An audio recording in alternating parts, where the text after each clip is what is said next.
Welcome to episode 142 of the Brainy Business, Understanding the Psychology of Why People Buy.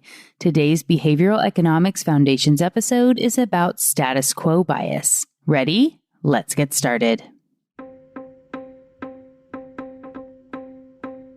You are listening to the Brainy Business Podcast, where we dig into the psychology of why people buy and help you incorporate behavioral economics into your business, making it more brain-friendly. Now here's your host, Melina Palmer. Hello, everyone. My name is Melina Palmer, and I want to welcome you to the Brainy Business Podcast. Today, we will be talking all about status quo bias. This is perhaps one of the most foundational foundations there is. It truly is at the center of so many biases and heuristics the brain uses to make decisions, which is why you've heard me talk about it a lot on the show. Most recently, I talked about this on episode 139 on the endowment effect, and that's because these two are commonly combined with loss aversion to come up with a trifecta that keeps us stuck. The episode on the endowment effect and a link to an article with authors including our two Nobel laureates, Kahneman and Thaler, on the trifecta of loss aversion, the endowment effect, and status quo bias are linked in the show notes, along with other great episodes, articles, and your freebie worksheet, so you can take notes and begin applying your learnings from today's show right away. Those show notes can be found within the app you're listening to or at thebrainybusiness.com/142. For all you listeners who are already on the Brainy Business list, your worksheet is waiting for you in your inbox already, along with the email you get from me each Friday. Not on the list yet? Simply download the freebie worksheet for this episode and you'll be automatically added. Those in the States can always text the word Brainy, BRAINY, to 33777 as well. Once you send that text or download that first freebie, you get access to the super secret subscribers page with more than 50 freebies as a thank you. Now, let's talk status quo bias. You may be wondering why I said status quo bias is like the foundation of all the foundations. And to explain that, I want to revisit how the brain works. All our brains have a conscious and subconscious processing working concurrently all the time. Amongst behavioral economists and behavioral scientists, these are most commonly referred to as the fast and automatic system 1, what I call subconscious, and the slow, more deliberate system 2, what I call conscious processing. While we would all like to think we're in control most of the time and that our uber logical conscious brains are running the show, in reality, the subconscious is in charge 99% of the time. If we use the analogy of a computer, it can process 11 million bits of information per second compared to only about 40 bits in the conscious brain. 11 million to 40 is a pretty terrible ratio. The subconscious is like a gatekeeper or a receptionist when you want to get a meeting with a busy executive. It's constantly scanning the world around you to determine what is worthy of those 40 bits of processing power. Only the most crucial things make it through the filter, but everything else still needs to be dealt with. Decisions still need to be made, and the average person makes 35,000 decisions every single day. So how does the subconscious make decisions to help you get through your life? If only 40 out of 11 million bits of information can make it to the conscious brain every second, there are millions of little micro choices being made every single second. As an example, your eyes scan the environment around you 3 times every second. You may think you're focused on the street in front of you or looking at your phone, but that focus is broken up with a constant scan to ensure you're safe and preparing for what's coming up ahead of you. Your conscious can't be bothered with normal checks 3 times every second, and that's just one of the many things going on at any given time. So how does the subconscious decide so quickly that something should be considered normal? And if so, what to do in that instance? It does this by using biases and heuristics, or rules of thumb. things that have worked in the past that it believes apply to that specific situation by a millisecond choice. Those biases and heuristics, the rules of the subconscious, are what the fields of behavioral science and behavioral economics are built on. Understanding them and using them to predict behavior. With the subconscious making 99% of the decisions and those being based on rules for what has worked well in the past, we can know that the subconscious really likes for things to be predictable. Your brain wants to have as much as possible processed by your subconscious because it's more efficient. It uses less energy, it's faster, and it thinks it knows best. Because the subconscious is a creature of habit and predictability, it isn't surprising that it has a very strong bias for the status quo. Change is scary because the subconscious doesn't like things it doesn't already have a rule for. It can't make decisions about those things and will therefore send them to the conscious brain for long, tedious processing, as far as it's concerned, until it has been done enough times to become a rule and it can be in charge of that choice once again. In that way, our penchant for the status quo is really rooted in the way the brain works for making any decisions, to protect all those other rules and biases so the subconscious can remain in control as much as possible. The status quo can change based on whatever we've become accustomed to, and that can change greatly over time.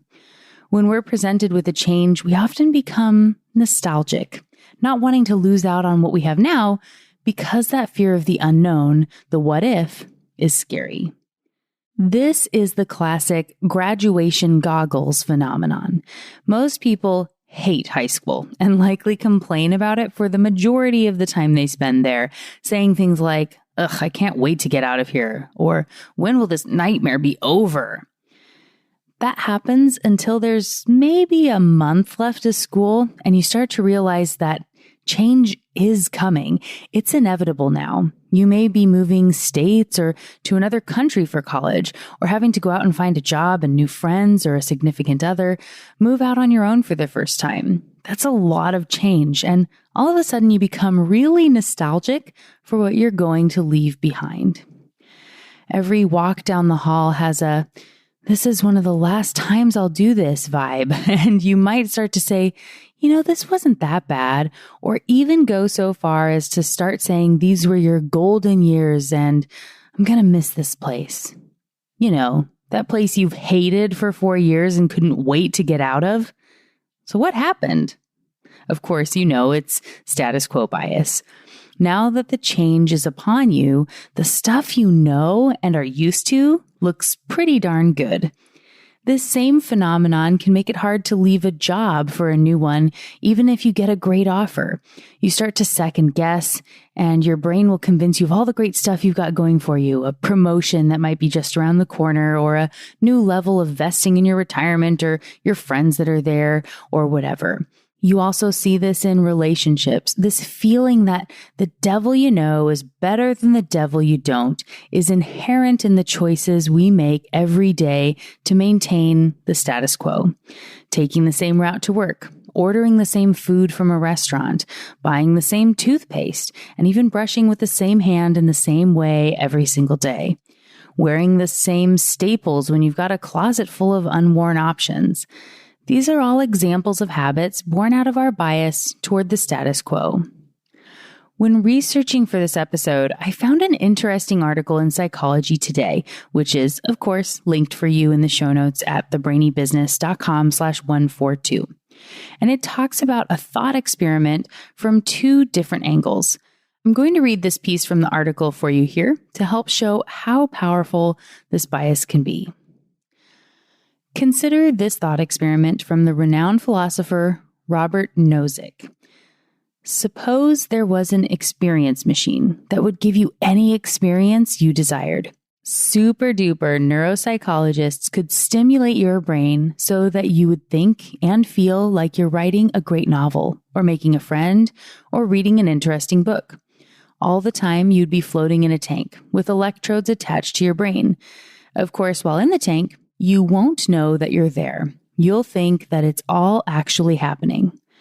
Would you plug into this machine for life? For most of us, our intuition is to say no. We might say something like, there's more to life than pleasure, and cite the importance of our relationships with loved ones and connection to reality. And perhaps that's true, but consider this variant on the above proposal.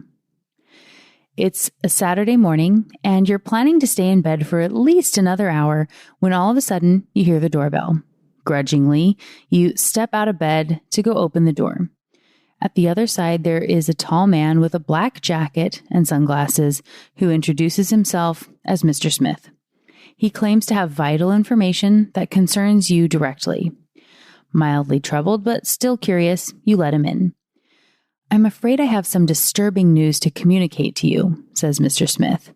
There's been a terrible mistake. Your brain has been plugged by error into an experience machine created by neurophysiologists. All the experiences you've had so far are nothing but the product of a computer program designed to provide you with pleasurable experiences. All the unpleasantness you may have felt during your life is just an experiential preface conducive toward a greater pleasure. For example, when you had to wait in that long line to get tickets for that concert, remember? Unfortunately, we just realized that we made a mistake. You are not supposed to be connected. Someone else was. We apologize. That's why we'd like to give you a choice. You can either remain connected to this machine and we'll remove the memories of this conversation taking place, or you can disconnect. However, you may want to know that your life outside is not at all like the life you have experienced so far. What would you choose? This question comes from an experiment by Philippe de Brigard, a researcher at Duke University, who challenged the intuitions many of us hold when we read the original Happiness Machine thought experiment. One might think that individuals, when faced with the choice between reality and simulation, would consider contact with reality to be critical, and therefore a clear majority of people would opt to exit the machine. However, when de Brigard posed this question to participants and measured the responses, he found the opposite result. Among the respondents, 59% said that they would prefer to remain connected to the machine, while only 41% said they would prefer to be disconnected. The result of this study has interesting implications for the way we think about our capacity for change and our preference for the familiar. The article goes on from there, but as I said, it's linked if you want to check it out. So, what about you? Did your opinion toward the experience machine change from one story to the next? Did the thought of leaving all you've become accustomed to behind, even if it meant leaving fiction for reality, feel stressful in a way that you might not have expected? This shows you just how powerful status quo bias can be in our lives. Wanting to keep things the same or feeling immense stress or fear about the idea of starting something new doesn't mean the old thing is better or that the new thing is worse or a bad decision. It just means that it's new, and you know that already. That's probably what drew you to the opportunity in the first place. One thing I tell my clients to do is to embrace that feeling. When you're looking to start something new and spend all your time planning and get ready to pull the trigger and start to question yourself and get scared, and you likely will, then remind yourself this is a natural reaction of your brain to keep itself safe and predictable. It doesn't mean the decision is bad or that you're on the wrong path. If you were looking to do something new and have done the due diligence, embrace that feeling as a good sign and move forward with confidence. It'll become a habit before you know it and be a new status quo you can't imagine living without. The pandemic has been a huge time of change for all of us. There are many examples I could use from this time, but let's just focus on virtual meetings and remote work. How many people said they couldn't meet with clients virtually, that they couldn't sell without being in person, or that it wasn't possible for the company to function without having staff physically present together in the office? That was a lot of status quo bias talking. It would have been some work and transition to make that change happen. And when it wasn't absolutely necessary, it was easier to say it was too hard or wouldn't work. When it had to happen, and fast, It miraculously worked. Luddites began embracing Zoom and Slack and Microsoft Teams. Now, if those same people were faced with a mandate to go back to the office from 9 to 5 every day and be in meetings in person and have to commute, does that feel like a terrible shift that's way worse than the freedom to work from anywhere and have more flexibility in your schedule? In many cases, yeah, this has become the new status quo, and the idea of giving it up isn't exactly appealing. There are always exceptions, but there are also lots of people who don't ever want to go back to work in an office environment. A massive forced shift in circumstance caused essentially everyone on Earth to have their status quo bias shaken up in a way that we had to try new stuff to find a new normal. Solutions that were once unfathomable are now easy. There are a couple of lessons for you here in your business. First is looking at yourself and your teams when presenting changes. It may feel like a new approach can't be done, or that you may worry that if people resist change when it's first brought up, that they will never get on board. And that's generally not the case. When the status quo shifts, our bias will move along with it. Some people may choose to not go with the company shift, but that's okay if they aren't a cultural fit anymore. If there's a new direction the company needs to take to stay relevant, it's important to make that change and make it so it's non-optional so that status quo will actually shift. Also, it is important to always put in the effort to communicate as best you can. I teach a class on change management and internal communication at Texas A&M through the Human Behavior Lab, which is one of the core classes for the certificate in applied behavioral economics. So, if you want a bunch of insights on how to apply BE concepts to big changes like this, I recommend signing up for that class. There is a link in the show notes. Just know that there are ways to work with the biases of the brain so they will be less impactful when presenting change. And if you do that well, people will generally adjust to the new norm and establish a new bias toward that status quo. That being said, it's important to note that when we're overwhelmed, when there's a lot going on, or if people are presented with a lot of choices, they tend to defer to their existing status quo and really hunker down on it. So when people are already stressed and overwhelmed and overworked, it isn't a great time to present a change in their status quo. Instead, be thoughtful and aware of the circumstances. And if you can wait until a better time, maybe when a project is completed or when you can relieve some of that stress, it will make a really big difference for you.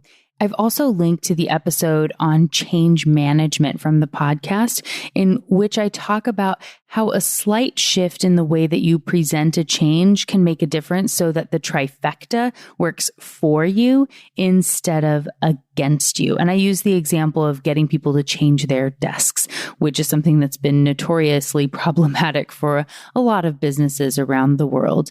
So looking at those sorts of changes and considering the status quo in the right way can make a really big difference in whether people are on board early or not. And know that when you are presenting a really important change, it is important to make sure that it becomes the new status quo for people and that they can get used to it and that there aren't a lot of ways or options that they can revert to something that you don't want them to be using anymore. The next category to consider are your customers. They're absolutely influenced by status quo bias as well. And there are times when it works in your favor and others when it doesn't. I talked about this in the episodes on habits and my interview with Wendy Wood, which you can check out again. They're linked in the show notes. It's very important to consider the context of your relationship with the customer when determining how to present information for them and which way to use status quo bias. When someone is your existing customer, you are the status quo. They are likely to stick with you and prefer staying to going somewhere else. When you're already the established brand they use, status quo bias can work in your favor if something goes a little off kilter. The effort to change and fear of the unknown, and if it might be worse, will nudge people to generally stay where they are, unless things get really bad. If you bombard them with lots of ads for new products or encourage them to shake things up and switch to a new item that you're offering too often, you might just be nudging them to go look for someone else and move everything to a competitor. One article I've linked for you in the show notes shares a study which found that messaging that reinforces the customer's natural propensity for status quo bias increased their intention to renew by 13%. And when a more provocative message was used, it increased switching by 10%. The way you frame your message is really critical, and a subtle shift in the way you talk about the status quo can mean a huge swing in retention rates.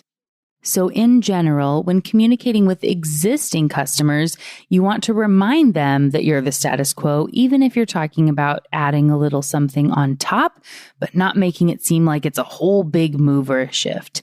And of course, it is important to watch for when customers might have their status quo shifted already, and know that is a great opportunity for a new business to swoop in and encourage them to switch. This can be both to your benefit or your detriment. If someone is your customer and something has shifted their status quo, it's a good time to reinforce why they should stick with you and offer something to encourage them to stay before someone else persuades them to leave. On the other hand, if someone is not your customer and they've had something shift their status quo, it's a great time to message them and encourage them to give you a try, as they're more likely to do so at these times. And whatever you do, make sure the messages are clear and not too confusing. Don't include too many choices or too much extra stuff because, as I already said, when people get overwhelmed, they're more likely to go with the status quo. That same article said that 60% of deals are lost to no decision as opposed to being lost to the competition. That means if you can show why you are a fit and make it easy to do business with you in a clear and concise way with potential customers, you can make it so status quo bias isn't as much of an issue and potentially close sales an extra 60% of the time. It's a pretty big motivator. Now, to summarize what you learned about status quo bias in this episode, and don't forget your freebie worksheet waiting at thebrainybusiness.com/142, along with all those great links in the show notes.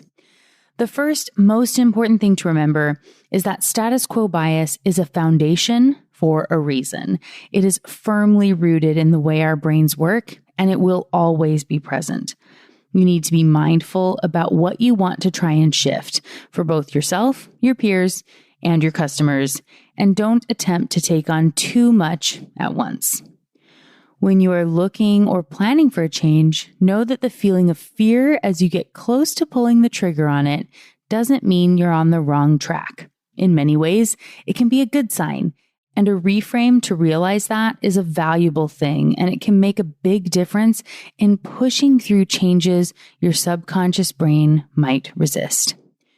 When considering status quo bias as you look at selling to customers or presenting changes to a team at work, consider the context. What is their existing status quo? Is it you or someone else? Has it already been upended, or do you need to put in some work to shift it? If they're a new client, of course, you're seeking, or do you need to put in some extra work to help retain them if they are an existing client? And across the board, make all the communication and processes as clear and frictionless as you can so people don't get overwhelmed and bury their heads in the status quo sand. Too much information, choices, or confusion means the likelihood they will do nothing and not work with you. If you aren't at a point where you can be taking notes now, don't forget to grab that freebie worksheet at thebrainybusiness.com/142. It'll keep you on track and give some simple reminders so you won't have to rewrite them. And as we close out this episode, I have 2 quick items to share. First, I'm so excited to be speaking at some really cool upcoming events. I am the closing keynote for the Why conference from the Insights Association, taking place virtually March 9th and 10th. The tickets are very affordable and free to their members and corporate researchers, so go check it out with the link in the show notes. It was also just announced last week that I will be the MC for the You Better Behave virtual masterclass taking place from noon to 6 p.m. Eastern on March 31st. This virtual conference has keynotes from Nir Eyal, who you've heard about on the show many times, and Tim and Kurt from Behavioral Grooves, as well as confirmed speakers from Bayer, Reebok, Nestle, and more. It is a free conference and going to be providing awesome insights from behavioral science over 6 hours, of which I get to introduce all the speakers and keep the energy up throughout the day. And I'll also be on the chat throughout. It's going to be awesome. And you should definitely sign up and join us live. Thanks to Behaviorally, Maru, and Proto Brand for putting on such a cool event and inviting me to be the MC. Lastly, before we close out, my first book, What Your Customer Wants and Can't Tell You, is officially on presale and available on Amazon and Barnes & Noble with links for you in the show notes so you can buy today and have it arrive for you after it officially launches on May 11th. Thank you in advance for everyone who's already let me know you've purchased your copy and for those of you who will be doing so soon. I appreciate you all. Of course, links for the Y Conference, the You Better Behave virtual masterclass, and to get your copy of my first book, What Your Customer Wants and Can't Tell You, are all linked for you in the show notes at thebrainybusiness.com/142. And just like that, episode 142 on status quo bias is done. Next week, I'll be joined by Michael F. Shine to talk about how hype can be a great thing for business and some of the 12 rules from his book, The Hype Handbook, to use it for your advantage. It's going to be a lot of fun. You don't want to miss it. Until then, thanks again for listening and learning with me. And remember to be thoughtful. Thank you for listening to the Brainy Business Podcast. Melina offers virtual strategy sessions, workshops, and other services to help businesses be more brain-friendly. For more free resources, visit thebrainybusiness.com.